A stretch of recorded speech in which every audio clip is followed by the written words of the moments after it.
Good morning అండి. ఎంతవరకు అయిందమ్మా? అయిపోయింది. ఇండస్ట్రియల్ పాలసీస్ చెప్పాలి.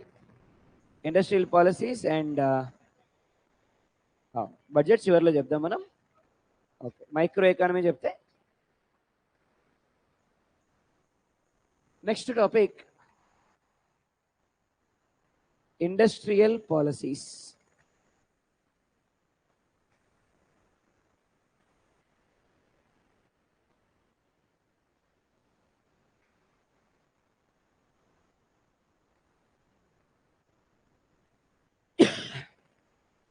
Industrial policies, right.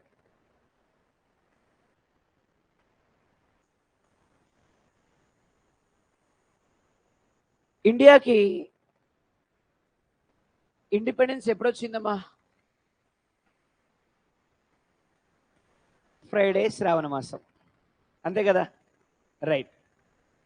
1947 ఆగస్ట్ 15 ఇండియాకి ఇండిపెండెన్స్ వచ్చింది. రైట్. ఆ రోజు మన సిచ్యువేషన్ ఏంటంటే we have rich of resources,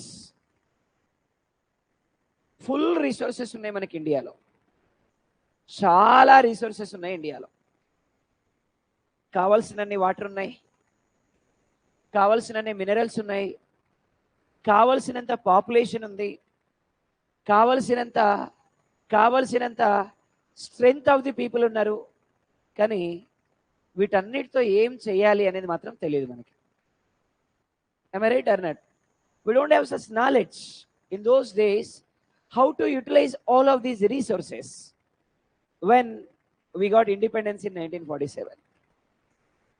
నిజంగా చెప్పాలి అంటే మన భాషలో అంగట్లో అన్నీ ఉన్నా అల్లు నోట్లో శని ఉందంటారు కదా, అట్లుంది ఆ రోజు మన పరిస్థితి.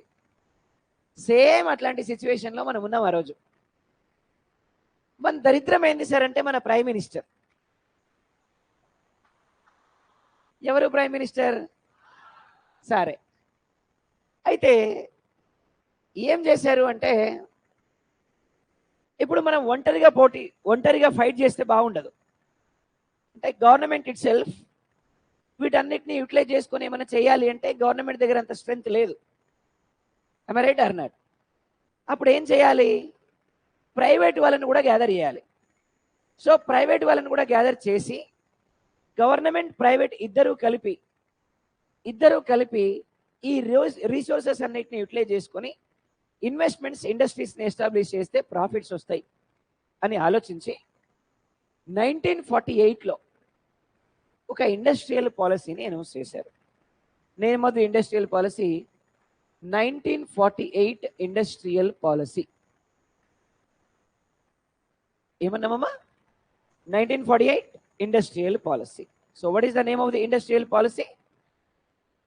1948 industrial policy. This is become the first industrial policy in India.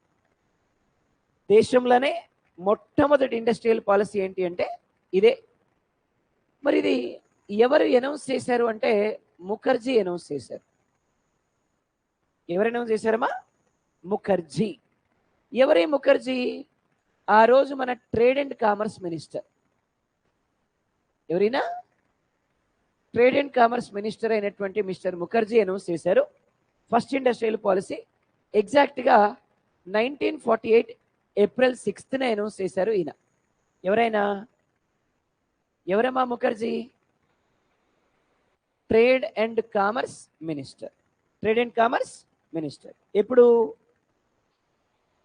First industrial policy announce చేసినప్పుడు, రైట్. సో ఫస్ట్ ఇండస్ట్రియల్ పాలసీని ఎప్పుడు అనౌన్స్ చేశారు? 1948. ఎవరు అనౌన్స్ చేశారు? మరి దీంట్లో మనం ఏం ఎంకరేజ్ చేశామంటే మిక్స్డ్ ఎకానమీని ఎంకరేజ్ చేశాం. ఏం ఎంకరేజ్ చేశామమ్మా? క్వశ్చన్ ఏంటి సార్ ఇక్కడ ఎగ్జామినేషన్లో అంటే India followed mixed economy from which of the following year అనేది క్వశ్చన్. సో జనరల్గా మనం ఏమనుకుంటామంటే సారు మనకి ఫస్ట్లో ఒక మాట చెప్పేవాడు, before 1991 there is no exports imports in India. 91 నుంచి ఎకనామిక్ రిఫార్మ్స్ వచ్చాయి కాబట్టి ఎక్స్పోర్ట్స్ ఇంపోర్ట్స్ స్టార్ట్ అయినాయి. కాబట్టి బిఫోర్ 1991 మనకి మిక్స్డ్ ఎకానమీ లేదేమో, 91 నుంచి మోస్ట్లీ మిక్స్డ్ ఎకానమీ స్టార్ట్ అయిందేమో అని మనం అనుకుంటాం. అర్థమైందమ్మా? మిక్స్డ్ ఎకానమీ అంటే మీనింగ్ ఏంటి? Public private partnership, exports imports కాదు. అర్థమైంది కదా? అంటే ఇండియా మనం ఎప్పటి నుంచి మిక్స్డ్ ఎకానమీని ఫాలో అయ్యామమ్మా? గట్టిగా ఎప్పటి నుంచమ్మా? ఏం ఫాలో అయ్యాం? రైట్, క్లారిటీ వచ్చింది కదా? సేమ్ టైం మిక్స్డ్ ఎకానమీ లాగానే డ్యూయల్ ఎకానమీ అని ఒకటి ఉంటుంది అన్నమాట. ఏం economy? What is mean by dual economy? ఏమైనా ఐడియా ఉందా మీకు డ్యూయల్ ఎకానమీ అంటే? దేన్ని మనం డ్యూయల్ ఎకానమీ అనాలి? సో మిక్స్డ్ ఎకానమీ అంటే ఒక క్లారిటీ వచ్చింది. Clearly you got one clarity on mixed economy. ఏంటి మిక్స్డ్ ఎకానమీ? పబ్లిక్ ఉంటారు, ప్రైవేట్ ఉంటుంది, ఇద్దరు కలిపి ఇన్వెస్ట్ చేస్తారు, వచ్చిన ప్రాఫిట్స్ని ఇద్దరు షేర్ చేసుకుంటారు. That is mixed economy. Then what is dual economy? ఏంటి మా డ్యూయల్ ఎకానమీ అంటే? దేన్ని మనం డ్యూయల్ ఎకానమీ అనాలి అంటే మోడర్న్ అండ్ ట్రెడిషనల్ రెండు ఉంటాయి అన్నమాట. అర్థమైంది కదమ్మా? మోడర్న్ అండ్ ట్రెడిషనల్ ఎకానమీ రెండు ఉంటే దాన్ని మనం ఏమంటాం? Dual economy. మోడర్న్ ట్రెడిషనల్ ఉంటే గట్టిగా పబ్లిక్ ప్రైవేట్ ఉంటే, మోడర్న్ ట్రెడిషనల్ ఉంటే డ్యూయల్ ఎకానమీ. క్లియర్ కదమ్మా? ఒక క్లారిటీ వచ్చింది, నో ప్రాబ్లం. సో ఇప్పుడు మిక్స్డ్ ఎకానమీ అంటే పబ్లిక్ ప్లస్ ప్రైవేట్ అన్నాం. ఇక్కడున్న ప్రైవేటర్స్ అందరినీ కూడా ఇన్వైట్ చేశారు. ఎవరైనా సార్ కాదు, ముఖర్జీ ఇన్వైట్ చేశారు. ఏమన్నారు? ఆల్ మై డియర్ ఇన్వెస్టర్స్, ఈరోజు మన సిచ్యువేషన్ ఇది. ఇక్కడ మీరు ఇండివిజువల్గా ఫైట్ చేయడం ఎందుకు? మీరు ఫైట్ చేస్తున్నారు, మేము కూడా ఫైట్ చేస్తున్నాం. ఇండివిజువల్గా ఫైట్ చేయడం ఎందుకు? కొద్దిగా లైట్ తీసేవమ్మా. ఇద్దరు కలిసి ఫైట్ చేస్తే వచ్చే ప్రాఫిట్స్ని మనం ఇద్దరం షేర్ చేసుకోవచ్చు. Right, thank you. ఇద్దరం కలిసి ఫైట్ చేస్తే వచ్చే ప్రాఫిట్స్ని ఇద్దరం కలిసి షేర్ చేసుకోవచ్చు. దీనివల్ల మ్యూచువల్ కోఆపరేషన్ ఉంటుంది. Is it right or not? అనగానే ప్రైవేట్ వాళ్ళు ఏమనుకున్నారు? ఆవేశపడి చలి ఇంకా మనకి ప్రాఫిట్స్ బీభత్సమైన ప్రాఫిట్స్ వస్తాయి అని చెప్పి ముందుకు వచ్చి ఇన్వెస్ట్ చేశారు. రాగానే గవర్నమెంట్ ఏం చేసిందంటే మొత్తం ఇన్వెస్ట్మెంట్స్ని డిఫరెంట్ పార్ట్స్గా డివైడ్ చేసింది.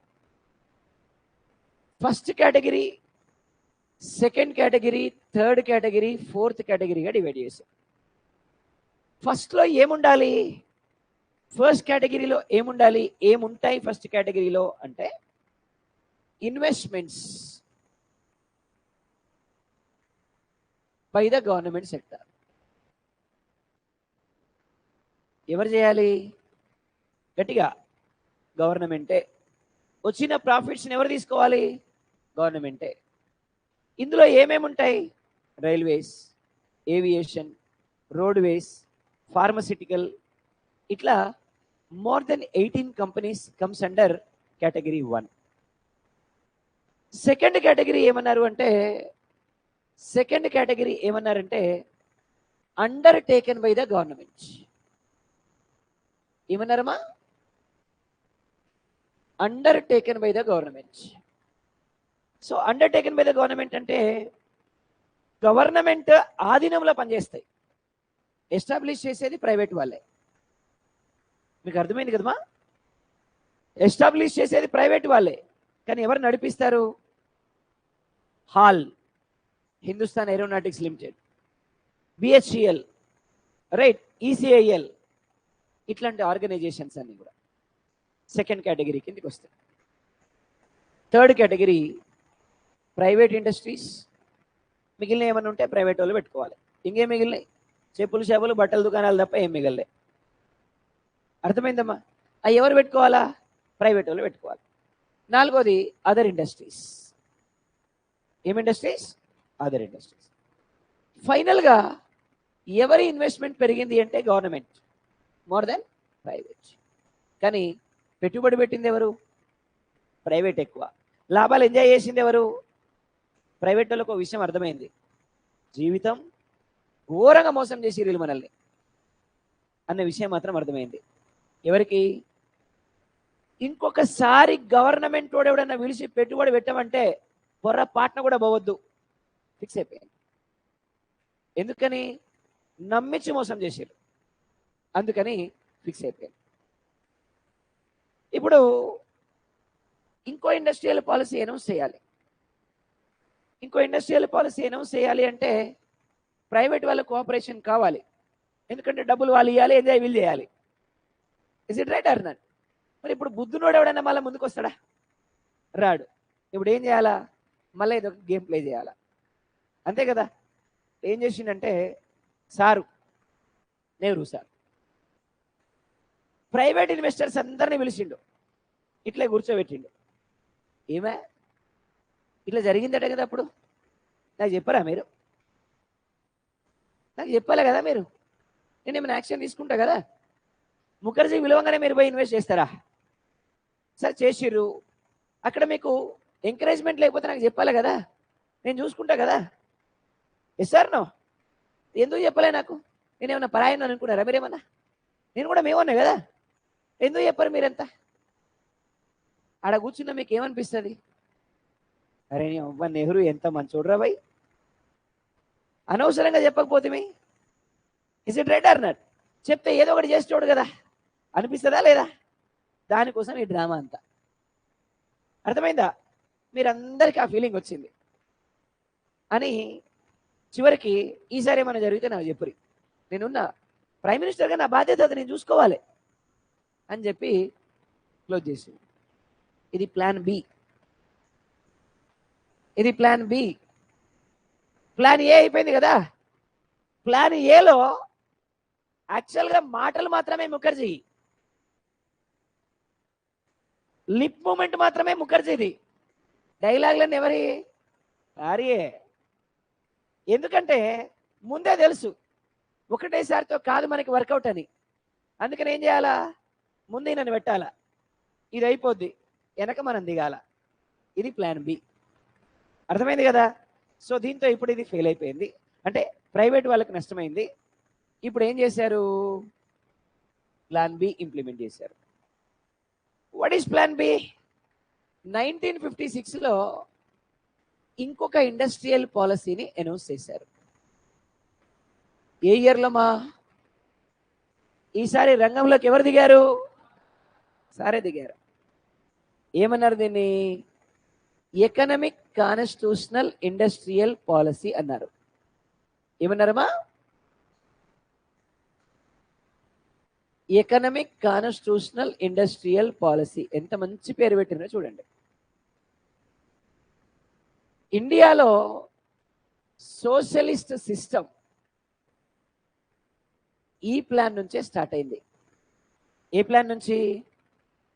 గట్టిగా క్వశ్చన్ ఎలా అడుగుతారు సార్ ఎగ్జామ్లో అంటే, socialist economy in India started from which plan?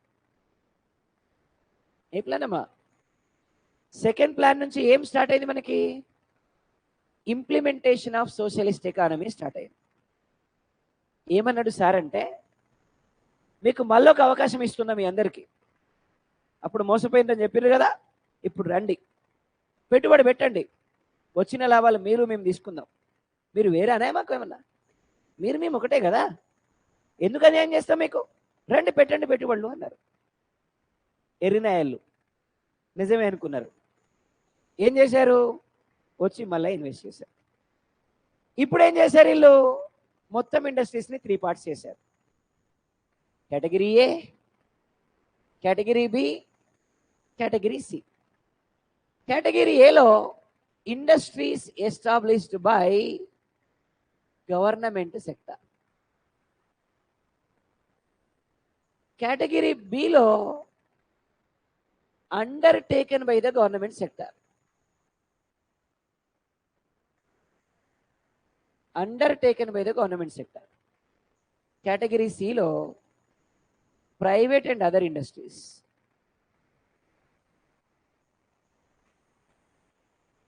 ఇక్కడ ఏమున్నాయి? ఒక్కటే ఒక మార్పు జరిగింది. ఇంతకుముందు ఆల్ఫాబెట్స్ లేవు, ఇప్పుడు ఆల్ఫాబెట్స్ వచ్చినాయి. అర్థమైందమ్మా? ఇంతకుముందు ఆల్ఫాబెట్స్ లేవు, ఇప్పుడు ఆల్ఫాబెట్స్ వచ్చినాయి, మిగతాదంతా సేమ్. ప్రైవేట్ వాళ్ళకి అర్థమైంది. సో నీ అమ్మ జీవితం మళ్ళా మోసపోయినా, నమ్మించి గుంతకోసిండిన, ఘోరంగా ఘోరంగా మోసపోయినా మనం. ఇంకొకసారి ఎవడన్నా పొరపాటున పిలిచి పెట్టుబడి పెట్టమంటే పొరపాటున కూడా పెట్టద్దు. ఫిక్స్ అయిపోయాను. ఎవరు ఎవరు దీంతో ఇది కూడా అయిపోయింది. ఈసారి 1966 అమ్మ సీతమ్మ, ఎవరి మాట అయినదు సీతమ్మ, ఆమె వచ్చింది. వచ్చేటప్పటికి సిచ్యువేషన్ ఏంటి అంటే 1966 తర్వాత అట్లీస్ట్ 1 year కూడా ప్లాన్ ఇంప్లిమెంట్ చేసేంత క్యాపబిలిటీ మన దగ్గర లేదు. ఘోరమైన ఫైనాన్షియల్ క్రైసిస్ ఉంది. అట్లాంటి ఫైనాన్షియల్ క్రైసిస్లో ఈమె ప్రైమ్ మినిస్టర్ అయింది. ఎవరామె? అమ్మ ప్రైమ్ మినిస్టర్ అయింది. ఎవరామె? ఇందిరాగాంధీ ప్రైమ్ మినిస్టర్ అయింది. ఏ ఇయర్లో? 1966. మరి ఏం చేయాలా? ఏదో ఒకటి చేసి డబ్బులు అయితే సంపాదించాలా, డబ్బులు కావాలా. ఆప్షన్ ఎవరు? ప్రైవేట్ వాళ్ళే. మరి ఆల్రెడీ వాళ్ళు ఏ చేసిన పనికి ఇంకెవడు రాడు. Yes sir no? సరే ఏదైతే అయిందని దత్ అనే టైంని పిలిచింది. ఏం పేరమ్మా? పిలిచి, దత్తు సాబ్ నువ్వు ఏం చేస్తావో నాకు తెలియదు, సేమ్ నాయన చేసినట్టే ఉండాలి, కానీ పేరు మాత్రం వేరు ఉండాలి. అట్లాంటిది ఏమని ఉంటే చెయ్యని చెప్పి ఆయన ఏం చేసిండు? కంబైన్డ్ సెక్టార్ అని పెట్టిండు. ఇప్పుడు కంబైన్డ్ సెక్టార్లో ఎవరుంటారమ్మా? Private and government. Yes sir no? Same నాయన లెక్కనే ఉందా లేదా? సేమ్ నాయన చేసినట్టే ఉందా లేదా? పేరు మారిందా లేదా? మారింది. Yes sir no? ఏమన్నాం దీన్ని? ఒక్కడంటే ఒక్కడు కూడా ముందుకు రాలే ఇన్వెస్ట్ చేయడానికి. ఇందిరమ్మ హర్ట్ అయింది. ఇందిరమ్మ పిలిచింది దత్తుని. ఏం దత్తు సాబ్, ఏం మనమంటే మర్యాద లేదా? ఏమనుకుంటారు వీళ్ళంతా? అరే మనం పిలిస్తే రాకపోయిందివా, ఏంది ఇలా కథ? చెప్పిండు ఆయన దత్తు. మేడం మీరు ఏమనుకోనంటే ఒక మాట చెప్తా మేడం అన్న. అనుకునేది ఏమన్నది? రవే చెప్పు అన్నది. ఈ మొత్తానికి కారణం మీ అయ్యనే మేడం, మీ ఫాదరే మేడం అనగానే, అంటే అన్న ఒకరికి ఏడన్నా నువ్వు ఆగు, నాకు తెలుసు అదంతా, అది కాకుండా ఇంకేమైనా ఉంటే చెప్పు అన్నది. ఏం లేదు మేడం, మీ ఫాదర్ చేసిన ఎక్స్పీరియన్స్కి మన ముఖం కూడా ఎవరు చూడాడు మేడం, ఇప్పుడు ఆల్టర్నేట్ ఏమైనా ఉంటే చేద్దాం మేడం అన్నాడు. ఏం చేద్దాం మీరే చెప్పండి అని ఆమె అడిగింది.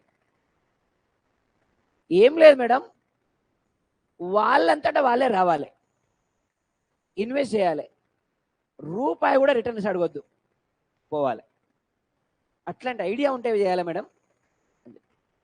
ఎట్లా చేద్దామే?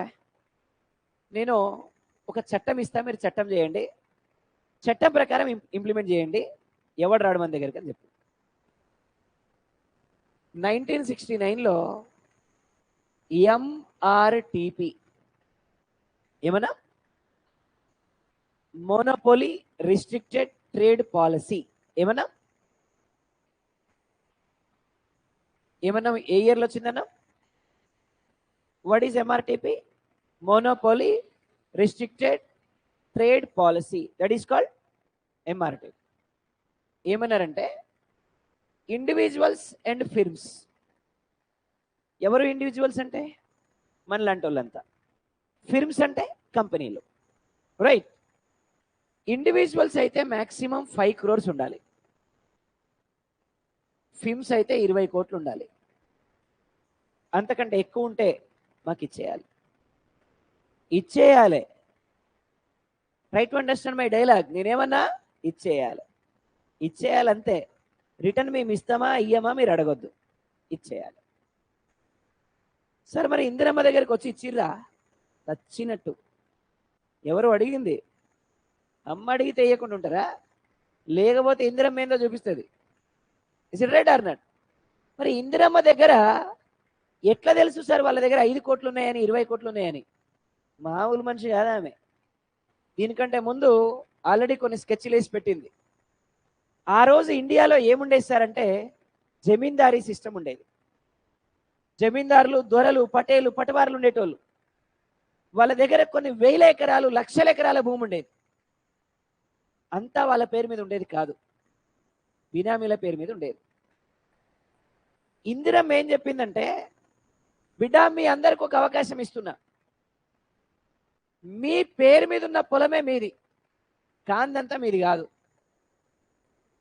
నేను మీకు ఒక అవకాశం ఇస్తున్నా, ఒకవేళ మీ పేరు మీద లేకపోతే మీ పేరు మీదకి మార్చుకోండి అని చెప్పి మార్చుకోమని చెప్పింది. అని ఇంకో మాట ఏం చెప్పింది, ల్యాండ్ సీలింగ్ యాక్ట్ ఒకటి చేసింది. ఒక కుటుంబానికి, ఒక వ్యక్తికి గరిష్టంగా ఇంత భూమి ఉండాలని చెప్పింది. అర్థమైందమ్మా? మాక్సిమం 108 acres ఉండాలని చెప్పింది ఒక మనిషికి. ఇప్పుడు ఇంట్లో 4 ఉన్నారనుకోండమ్మా, మొత్తానికి కలిపి ఆ రోజు కుటుంబం అంటే 5 members, 3 పిల్లలు, 2 పెద్దోళ్ళు, 5గురికి కలిపి 108 acres మాక్సిమం ఉండాలి. మాక్సిమం 108 acres ఉండాలి. అంతకంటే ఎక్కువ ఉంటే గవర్నమెంట్కి ఇవ్వాలి. ఒకటి దగ్గర 1000 ఎకరాలు ఉంది. ఆ రోజు 1000 ఎకరాలు అనేది చాలా తక్కువ. 1000 ఎకరాలు అనేది ఆ రోజు చాలా తక్కువ. అట్లుండేది ఆ రోజు, సిస్టమ్ అలా ఉండేది. అర్థమైందమ్మా? సో ఇప్పుడు వీడి దగ్గర ఉన్నటువంటి ఎక్స్ట్రా 900 ఎకరాలు ఏం చేయాలా? గవర్నమెంట్ లాక్కుంటుంది.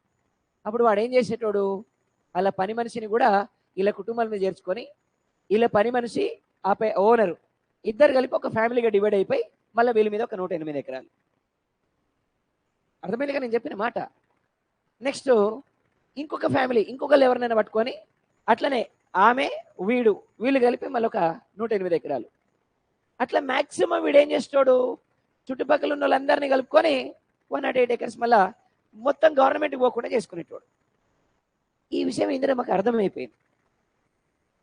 పిలిపించింది, కూర్చోబెట్టింది. ఎంతమంది భార్యలు రవై నీకు అని అడిగింది. అనగానే ఒకరే మేడం అని చెప్తాడు కదా ఆయన. మరి నీ పేరు మీదనే మరి ఈమున్నది, మరి ఈమెవరు? నీ పేరు మీదనే మరి ఈమున్నది, మరి ఈమెవరు? నీ పేరు మీదనే మరి ఈమున్నది, మరి ఈమెవరు? వాడికి ఏం చెప్పాలి? ఇక ఇట్లా అడుగుతారని ఎవరైనా నువ్వు ఇస్తారా? అడిగింది ఇందిరమ్మ. ఇవన్నీ కాదురా భయ్, నీ పేరు మీద 108 ఎకరాలు ఉంది, అది నీది, మిగతాదంతా గవర్నమెంట్ది. గవర్నమెంట్ లెక్క ప్రకారం ఈ భూమి విలువింత. ఈ గవర్నమెంట్ లెక్క ప్రకారం నువ్వు కడతావా, లేదు భూమి లాక్కోమంటావా? మామూలుగా గవర్నమెంట్ లెక్క వేరే ఉంటుంది, మామూలుగా వేరే ఉంటుంది. ఎకరం భూమి గవర్నమెంట్ లెక్క ప్రకారం 10,000 ఉంటే, గవర్నమెంట్ లెక్క ప్రకారం 10,000 ఉంటే బయట 1,00,000 పోద్ది. ఇప్పుడు వాడు మరి ఏం చేయాలి? గవర్నమెంట్ విలువ కట్టాలి కదా. మేడం నేను గవర్నమెంట్ విలువ కట్టేస్తా అని డబ్బులు కట్టిపోయింది. అర్థమైందమ్మా? కొన్ని లక్షల కోట్ల భూమి గవర్నమెంట్కి వచ్చింది. ఇందిరమ్మ ఇది ప్లాన్ ఏ. ప్లాన్ బి ఏం చేసిందంటే, మళ్ళొకసారి ల్యాండ్ సీలింగ్ యాక్ట్ చేసి, ఆల్రెడీ డబ్బులు తీసుకుంది ఆ భూమి మీద, ఈసారి మళ్ళా ల్యాండ్ సీలింగ్ యాక్ట్ చేసి భూమి తీసుకుంది. ఏమైంది? ల్యాండ్ పోయింది, డబ్బులు పోయింది. అట్లుంటుంది ఇందిరమ్మతో, మామూలు విషయం కాదు. అర్థమైందమ్మా? సో ఏమన్నా మీ చట్టాన్ని, monopoly restricted, it is implemented from 1970. ఏం ఇంప్లిమెంట్ చేశారమ్మా?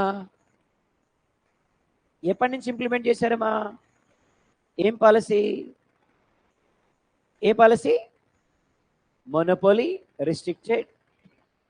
దిస్ ఇస్ కాల్డ్ ఏమన్నా MRTP. తర్వాత 1977లో జనతా గవర్నమెంట్ వచ్చింది. ఎవరు prime minister? Morarji Desai, who received the highest prize of India, Bharat Ratna, on 9th February 2024. ఎప్పుడు? నిన్నే ఇచ్చారు ఆయనకి, రైట్. మరి ఈనండ్రా నాయన. ఆవేశం సెల్లకుండా టీవీలో పివి నరసింహారావు అంటే మీరు ఒక్కడికే ఇచ్చిర్రు అనుకుంటున్నారు. పివి నరసింహారావు ఈసారి 5గురికి ఇచ్చిర్రు. అర్థమైందా? అది అందుకనే మీకు వచ్చే ఏమనేమా అయ్యో మెసేజ్లు వస్తాయి కదా మీకు, అప్డేటెడ్ మెసేజ్లు. అవి కాదు, మొత్తం చదవరా వెనక కథ ఏందని. అర్థమైందా? ఈసారి 5 మెంబర్స్కి ఇచ్చారు. This is the first time highest civilian award which is honoured for 5 members.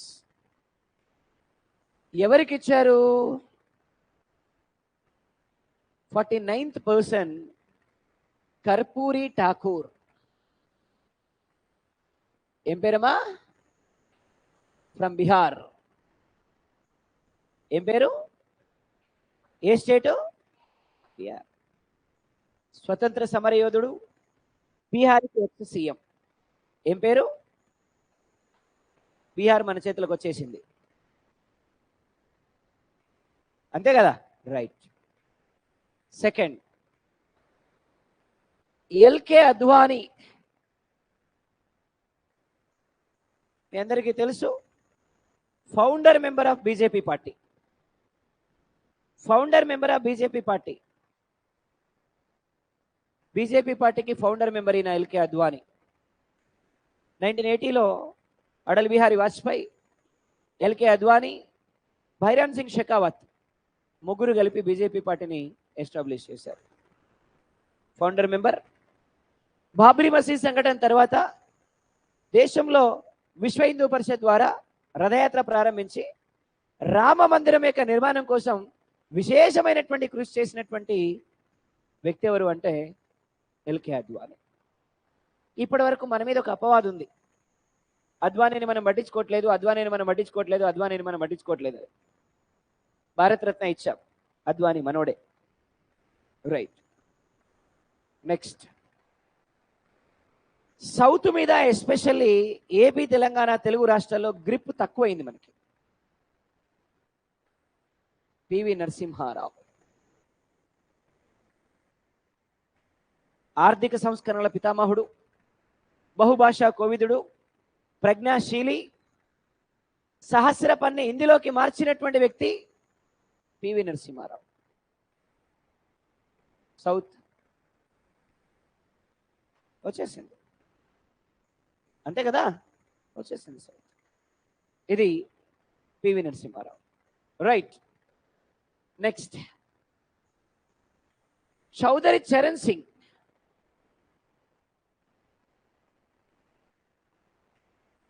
Uttar Pradesh. యూపీకి 2 సార్లు సీఎం, ఒకసారి పిఎం, ఒక్కసారి కూడా పార్లమెంట్లో అడుగుపెట్టినటువంటి ప్రైమ్ మినిస్టర్ చౌదరి చరణ్ సింగ్. రైతు బిడ్డ, రైతు నేత చౌదరి చరణ్ సింగ్. ఉత్తరప్రదేశ్ ఆల్రెడీ మందే. ఎక్కువ సీట్లు ఉన్నాయి, 80 సీట్లు ఉన్నాయి. ఈసారి టార్గెట్ 80. Next, MS Swaminathan.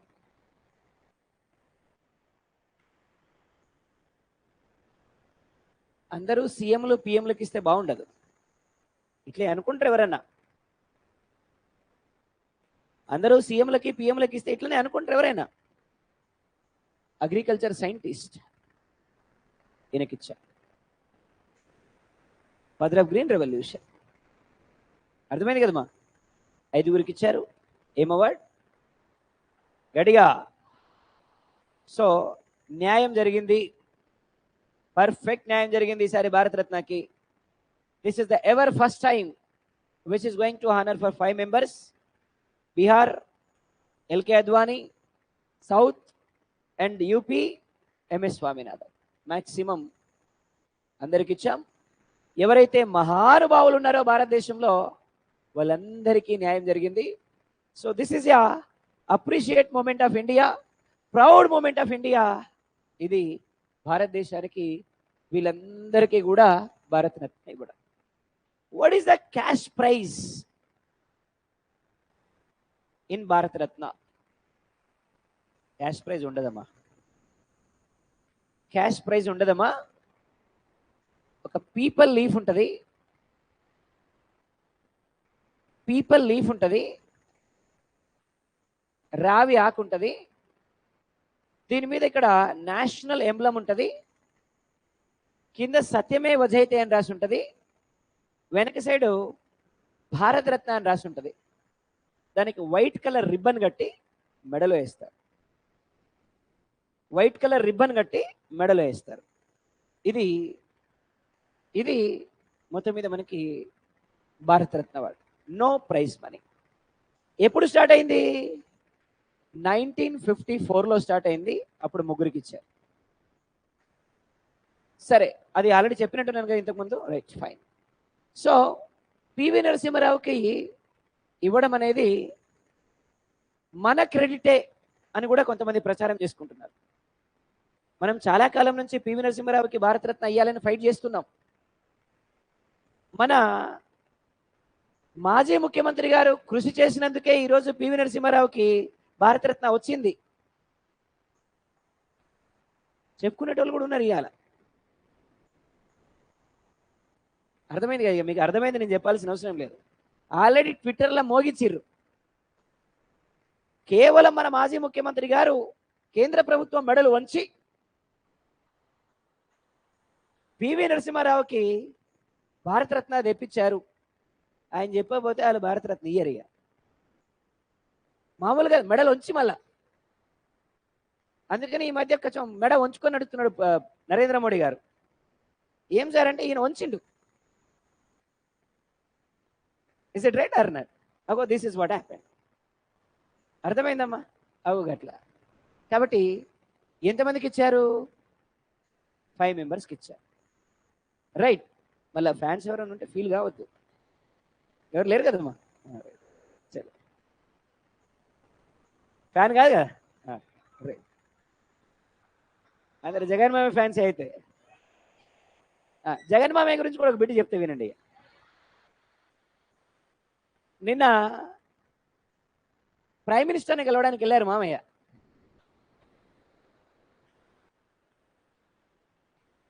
వస్తున్నారు బయటికి, విలేకరులంతా అడిగారు, పివి నరసింహారావుకి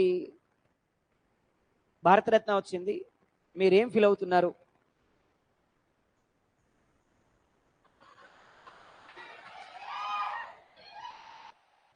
దీని గురించి మన విజయసాయి రెడ్డి గారు మాట్లాడతారు. నో కామెంట్స్, నో కామెంట్స్ అంతే ఇక. రైట్. నెక్స్ట్ ఏమన్నా?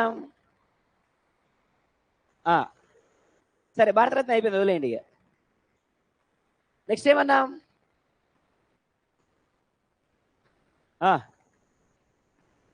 ఏం పాలసీ?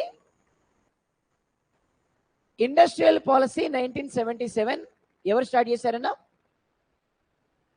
జనతా గవర్నమెంట్ స్టార్ట్ చేసింది. ఏ గవర్నమెంట్? జనతా గవర్నమెంట్ స్టార్ట్ చేసింది. జనతా గవర్నమెంట్ స్టార్ట్ చేసిన తర్వాత వీళ్ళు కాటేజ్ ఇండస్ట్రీస్కి ఎక్కువగా ప్రియారిటీ ఇచ్చారు. ఏం industries? What are cottage industries? కుటీర పరిశ్రమలు అంటాం మనం. ఏ పరిశ్రమలు? కుటీర పరిశ్రమలు అంటాం మనం. సో ఏంటి సార్ కుటీర పరిశ్రమలు అంటే, ఇన్వెస్ట్మెంట్ లెస్ దెన్ 1 lakh ఉండాలి, 1 lakh కంటే తక్కువ ఇన్వెస్ట్మెంట్ ఉండాలి. This industry should not be based on electricity. Electricity మీద ఆధారపడద్దు, ఎలక్ట్రిసిటీ మీద ఆధారపడద్దు. ఇక్కడ మ్యాక్సిమం 10 మెంబర్స్ కంటే ఎక్కువ మంది పని చేయడానికి వీల్లేదు. ఆ 10 మెంబర్స్ ఎవరై ఉండాలి అంటే సేమ్ ఫ్యామిలీ వాళ్ళై ఉండాలి, సేమ్ ఫ్యామిలీ వాళ్ళై ఉండాలి. అట్లాంటి ఇండస్ట్రీస్ని మనం కాటేజ్ ఇండస్ట్రీస్ అంటాం. దీని మీద ఎక్కువగా ఫోకస్ చేశారు మనకి జనతా గవర్నమెంట్ 1977లో. ఏ ఇయర్లో? 1977లో. దేని మీద? Cottage industries. ఏం ఇండస్ట్రీస్ అన్నా? ఎక్కువగా కాన్సన్ట్రేట్ చేశారు ఇండస్ట్రీస్ మీద. ఆ రోజు టైనీ ఇండస్ట్రీస్ అనేటువంటి కాన్సెప్ట్ని తీసుకొచ్చారు. ఏం ఇండస్ట్రీస్ అమ్మా? లెస్ దెన్ 1 lakh ఇన్వెస్ట్మెంట్ ఉన్న ఇండస్ట్రీస్ని మనం ఏమనాలి? లెస్ దెన్ 1 lakh ఇన్వెస్ట్మెంట్స్ ఉన్న ఇండస్ట్రీస్ని మనం ఏమనాలి? మరి టైనీ ఇండస్ట్రీస్ అన్నాం. తర్వాత ఇందిరాగాంధీ వచ్చి ఈ ఇండస్ట్రీస్ని 2 lakhsకి ఇంక్రీజ్ చేశారు. అంటే limit of these industries increased by. మరి as per 2015 to 20 industrial policy which is announced by Nirmala Sitharaman, మొత్తం ఇండస్ట్రీస్ని మనం ఎలా డివైడ్ చేసినామంటే micro industries, small scale industries, medium scale industries, large scale industries, mega industries. Total industries divided into how many types? ఏమేమి ఉన్నాయమ్మా? Micro industries. Micro industries అంటే ఎంతవరకు investment ఉండొచ్చు అంటే 25 lakhs వరకు ఇన్వెస్ట్మెంట్ ఉండాలి. అంటే వాటిని ఏమనాలి? స్మాల్ స్కేల్ ఇండస్ట్రీస్ అంటే 5 crores వరకు ఇన్వెస్ట్మెంట్ ఉండొచ్చు.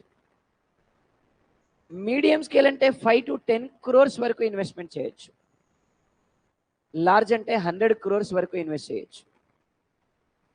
మెగా అంటే 200 crores వరకు ఇన్వెస్ట్ చేయొచ్చు. అట్లీస్ట్ 1000 మెంబర్స్కి ఎంప్లాయ్మెంట్ ఇవ్వాలి.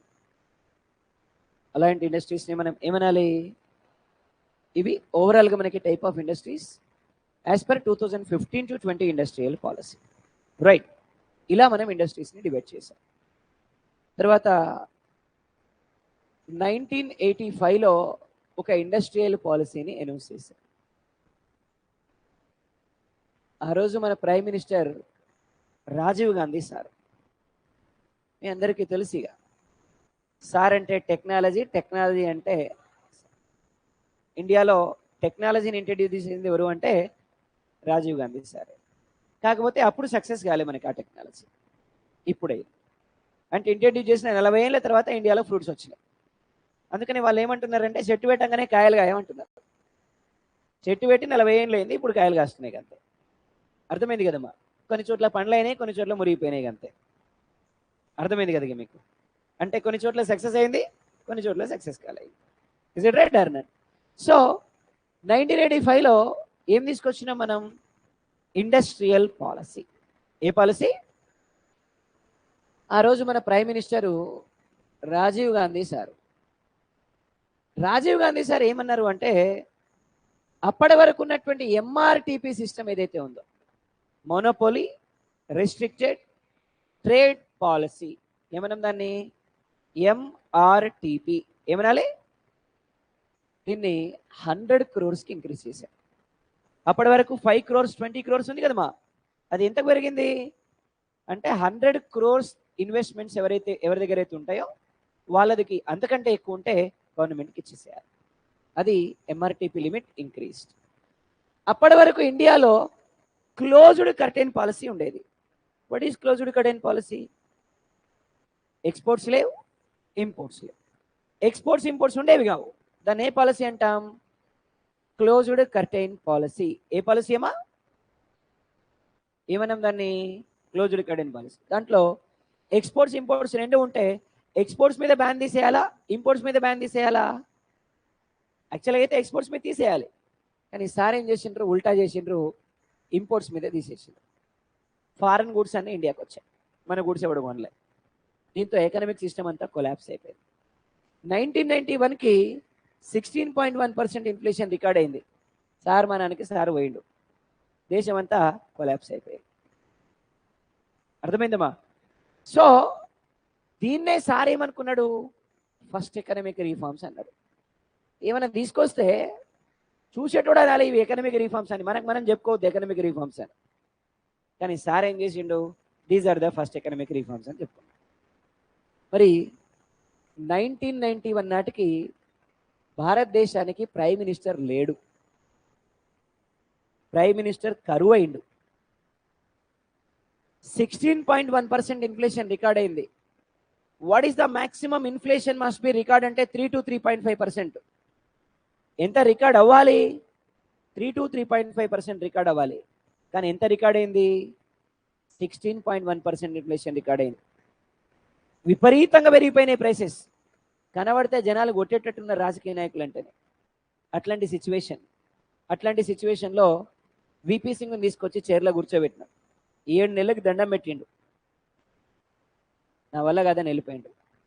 చంద్రశేఖర్ని తీసుకొచ్చినాం, కూర్చోబెట్టినాం, దండం పెట్టిండు.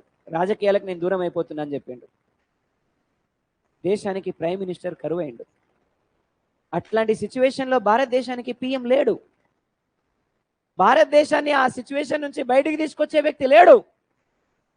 అట్లాంటి సందర్భంలో భారతదేశానికి కనిపించిన ఒకే ఒక పర్సన్ మన తెలుగోడు పివి నరసింహారావు. అంటే పివి నరసింహారావుని ప్రైమ్ మినిస్టర్ చేయడానికి గల కారణం ఆ రోజున్న ఆ క్లిష్టమైన పరిస్థితి నుంచి బయటికి తీసుకురావడం. అది కేవలం ఈయన మాత్రమే చేయగలుగుతాడు తప్ప ఇంకెవరూ చేయలేరు. అట్లాంటి బహుముఖ ప్రజ్ఞాశాలి ఎవరు అంటే పివి నరసింహారావు.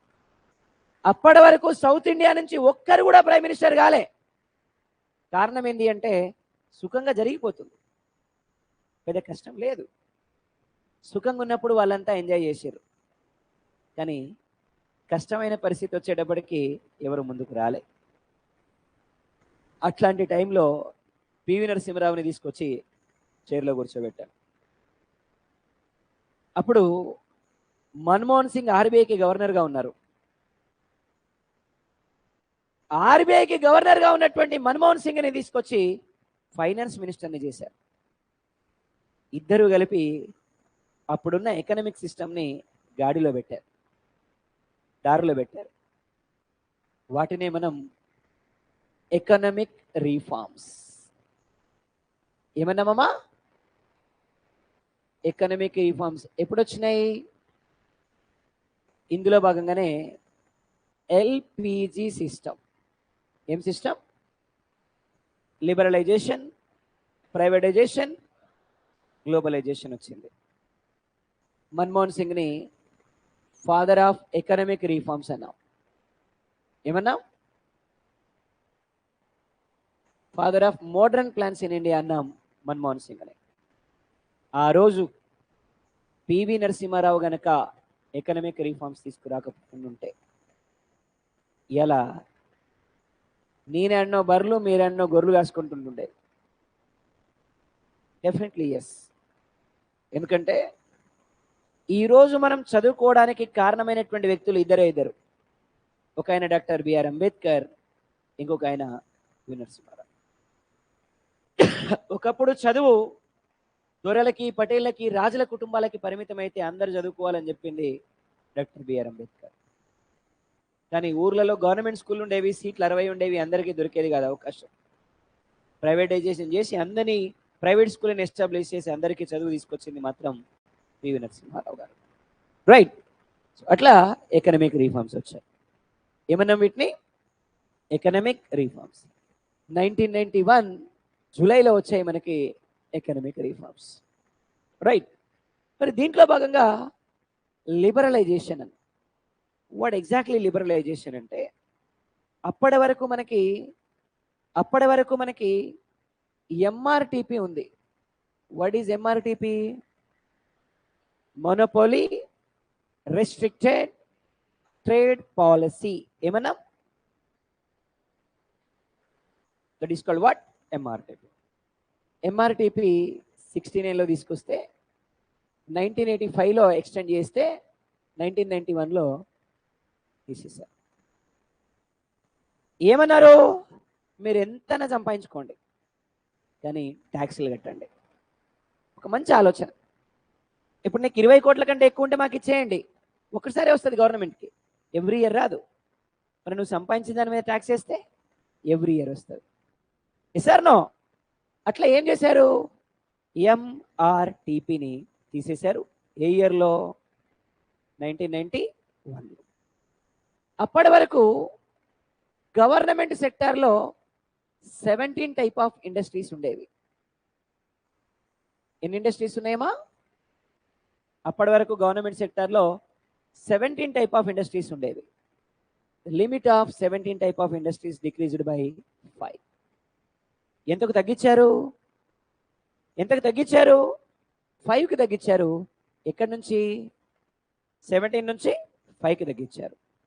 మరి ఓన్లీ 5 ఇండస్ట్రీస్ మాత్రమే గవర్నమెంట్ సెక్టార్లో ఎస్టాబ్లిష్ చేయాలి, మిగతావన్నీ ప్రైవేట్ వాళ్ళు పెట్టుకోవచ్చు. మరి గవర్నమెంట్ సెక్టార్లో ఉండాల్సిన 5 ఏంటి? Number one railways.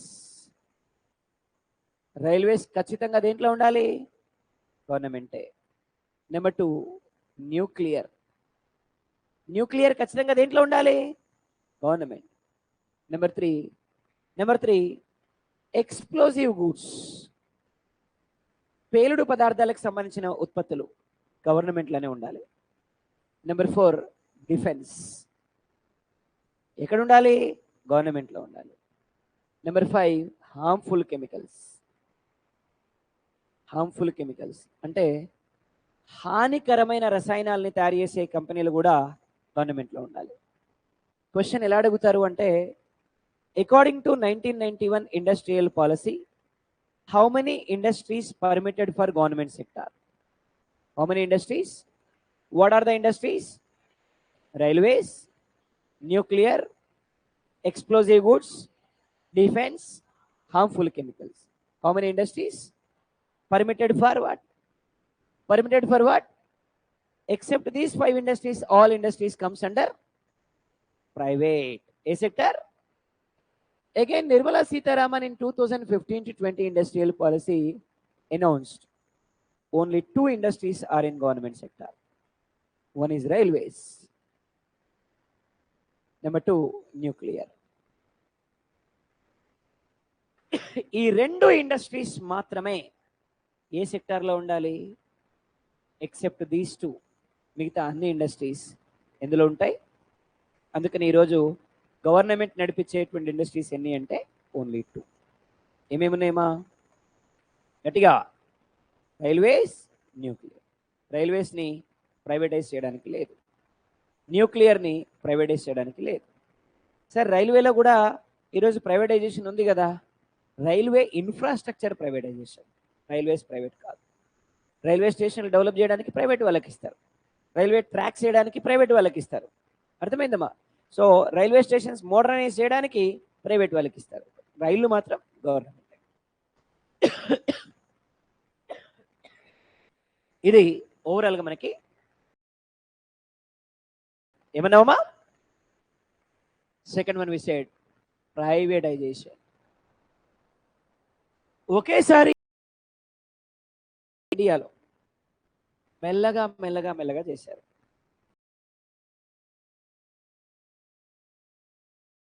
District industrial సెంటర్స్ని start చేశారు. ఏం ఇండస్ట్రియల్ సెంటర్స్? ప్రతి డిస్ట్రిక్ట్లో ఒక ఇండస్ట్రియల్ సెంటర్ ఉండాలి. విలేజ్కి అట్లీస్ట్ 10 ఇండస్ట్రీస్లో కలపాలి. అంటే లాస్లో ఉన్న ఇండస్ట్రీస్ని తీసుకెళ్ళి లాభాల్లో ఉన్న ఇండస్ట్రీస్లో కలపాలి. లాస్లో ఉన్నాయి తీసుకెళ్ళి లాభాల్లో ఉన్న ఇండస్ట్రీస్లో కలిపితే ఇవైనాయి మొత్తానికి లాస్ అయిపోయినాయి. ఒక ఐడియా మన జీవితాన్ని మార్చింది. అదే ఇది. ఇప్పుడు ఏం చేయాలా? మళ్ళీ వీటిని రీకన్స్ట్రక్ట్ చేయాలి. అందుకోసమే మళ్ళీ ఏం చేశారు? రంగరాజన్, ఏ కమిటీ అమ్మా? అండ్ జీవి రామకృష్ణ, ఏం పేరమ్మా? కమిటీ సూచనల మేరకి డిస్ఇన్వెస్ట్మెంట్ పాలసీ తీసుకొచ్చారు. ఏం తీసుకొచ్చారమ్మా? గట్టిగా, ఏ పాలసీ అన్నా? ఏంటి డిస్ఇన్వెస్ట్మెంట్ పాలసీ అంటే, లాస్లో ఉన్న ఇండస్ట్రీస్ ఏవైతే ఉంటాయో అందులో కొంత షేర్ని ప్రైవేట్ వాళ్ళకి అమ్మాలి. లాస్ట్లో ఉన్న ఇండస్ట్రీస్లో కొంత షేర్ ఎవరికి అమ్మాలి? అమ్మేసేయాలి. అది ఏ పాలసీ అమ్మా? గట్టిగా, ఏ పాలసీ అన్నా? ఈరోజు గవర్నమెంట్ చేస్తుంది ఇదే, ప్రైవేట్ వాళ్ళకి షేర్లు అమ్మేస్తుంది. ఏ పాలసీ అన్నా? డిస్ఇన్వెస్ట్మెంట్ పాలసీలో భాగంగా మనకి ఏం చేశారు అంటే, a part of the disinvestment policy మనకి ఏం చేశారు అంటే 1998లో ఒక మినిస్ట్రీని కూడా స్టార్ట్ చేశారు, డిస్ఇన్వెస్ట్మెంట్ మినిస్ట్రీ. మరి అకార్డింగ్ టు డిస్ఇన్వెస్ట్మెంట్ మినిస్ట్రీ, మనకి డిస్ఇన్వెస్ట్మెంట్ మినిస్ట్రీని బేస్ చేసుకొని ఏమన్నాం సార్ అంటే, first and last minister mister Arun Shourie. ఏం పేరమ్మా? Arun Shourie become the first and last minister for disinvestment ministry. ఏ ఇయర్లో? గట్టిగా. తర్వాత దాన్ని తీసేశారు. దాన్ని తీసేసి మొత్తానికి ఓన్లీ డిపార్ట్మెంట్ ఏర్పాటు చేశారు అంతే. Right.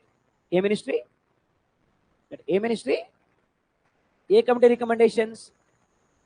Rangarajan and G V. Rangarajan and G V ఏమన్నాం దీన్ని? Disinvestment policy.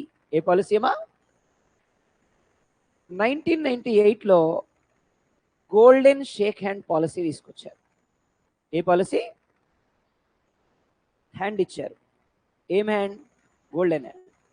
ఏం సార్ ఇదంటే, for example Bodhan Nizam sugar factory ఉందమ్మా, విన్నారు మీరు చాలాసార్లు. బోధన్ షుగర్ ఫ్యాక్టరీ ఉంది. బోధన్ షుగర్ ఫ్యాక్టరీలో అరౌండ్ ఒక 3000 మెంబర్స్ పనిచేస్తున్నారు. బోధన్ షుగర్ ఫ్యాక్టరీని తీసేశారు. ఇప్పుడు ఆ 3000 మంది ఎటు పోవాలి? అంతే కదా. ఎటు పోవాలి వాళ్ళు? ఏం చేయాలి వాళ్ళు? దగ్గరలో మహారాష్ట్ర ఉంది.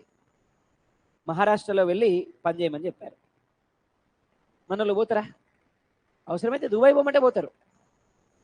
ఎందుకంటే అక్కడ ఎవడు ఉండడు, మనం ఎవరికి కనిపించం. దుబాయ్ పోమంటే పోతారు. ఇక్కడికి పోతారా? పోరు. మేము చేయమన్నారు. ఏమన్నారు? దీంతో వాలంటరీ రిటైర్మెంట్ తీసుకోమన్నారు. వాలంటరీ రిటైర్మెంట్ తీసుకున్నారు. విఆర్ఎస్ విన్నారు ఎప్పుడైనా?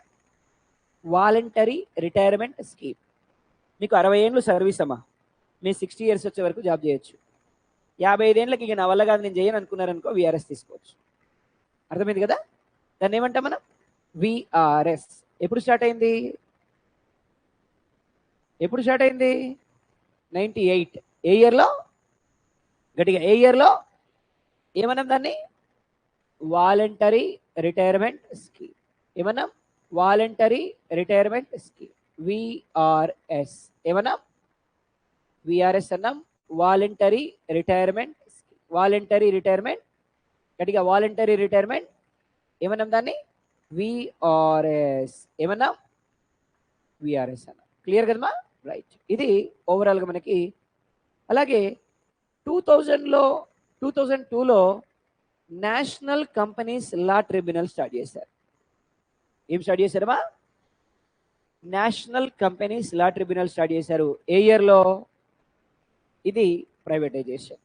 మెల్లగా ప్రైవేటైజ్ చేస్తూ చేస్తూ చేస్తూ చేస్తూ ఈరోజు 2 ఇండస్ట్రీస్ మాత్రం గవర్నమెంట్లో ఉంచి మిగతావన్నీ కూడా ప్రైవేటైజ్ చేశారు. అర్థమైంది కదా? లాస్ట్ వన్ ఏమన్నామంటే గ్లోబలైజేషన్. ఏమన్నామంటే వాట్ ఎగ్జాక్ట్లీ గ్లోబలైజేషన్ అంటే, బిఫోర్ 1991 ఇండియాలో ఎక్స్పోర్ట్స్ లేవు, ఇంపోర్ట్స్ లేవు. Yes or no? 91 తర్వాత ఎకనామిక్ రిఫార్మ్స్ తీసుకొచ్చి ఏం చేశారు? ఇంపోర్ట్స్ని ఎక్స్పోర్ట్స్ని ఎంకరేజ్ చేసేటువంటి ప్రయత్నం చేశారు. మరి దీనికోసం ఏం చేశారు అంటే ఇన్వెస్ట్మెంట్స్ని అట్రాక్ట్ చేశారు. ఏం అట్రాక్ట్ చేశారన్నా? Total investments divided into 2 types. ఏమేమి ఉన్నాయి? నెంబర్ 1, ఇన్వెస్ట్మెంట్స్ ఎన్ని టైప్స్ ఉన్నాయి? ఏమేమి ఉన్నాయి? ఎఫ్డిఐస్ ఉన్నాయి, ఎఫ్ఐఐస్ ఉన్నాయి. What are FDIs? Foreign direct investments. What are FIIs? Foreign institutional investments. ఏమనాలమ్మా? Foreign institutional investments.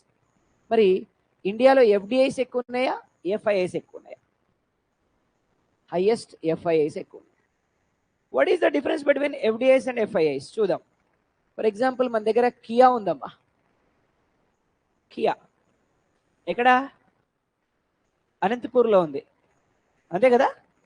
కియా వాళ్ళు డైరెక్ట్ మన దగ్గర వచ్చి కంపెనీ పెట్టారు, అది ఎఫ్డిఐ. అర్థమైందమ్మా?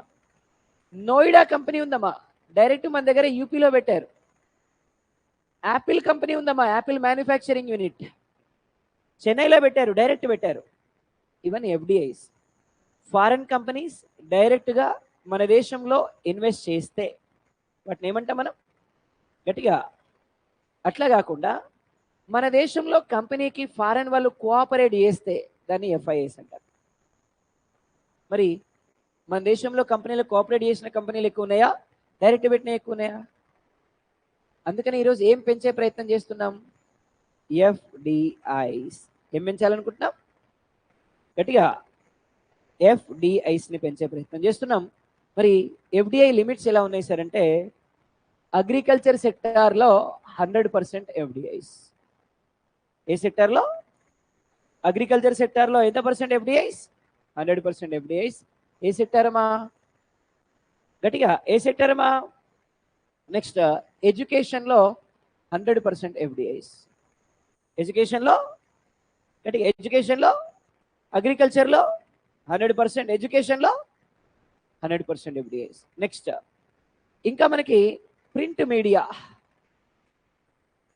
దీంట్లో 20% ఎఫ్డిఐస్. ఎంత పర్సెంట్?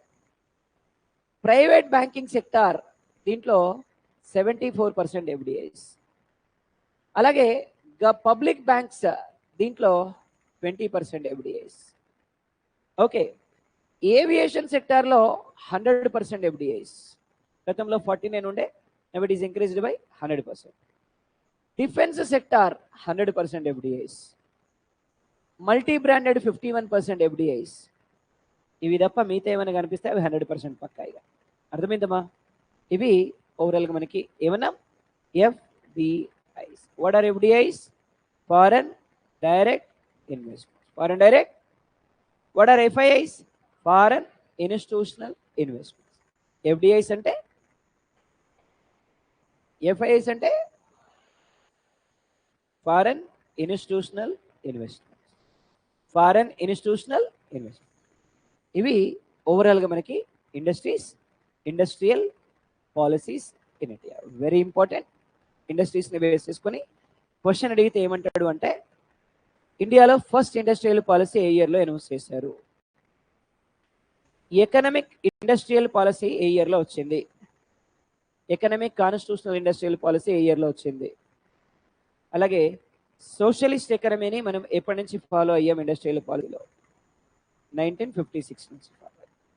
ఎకనామిక్ రిఫార్మ్స్ ఏ ఇయర్లో వచ్చాయి?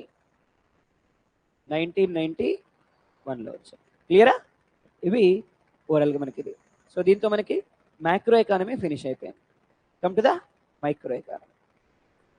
మైక్రో ఎకానమీ ఇప్పుడు వేయాలి బ్రేక్. సరే, బ్రేక్ తర్వాత మళ్ళీ చూద్దాం మరి.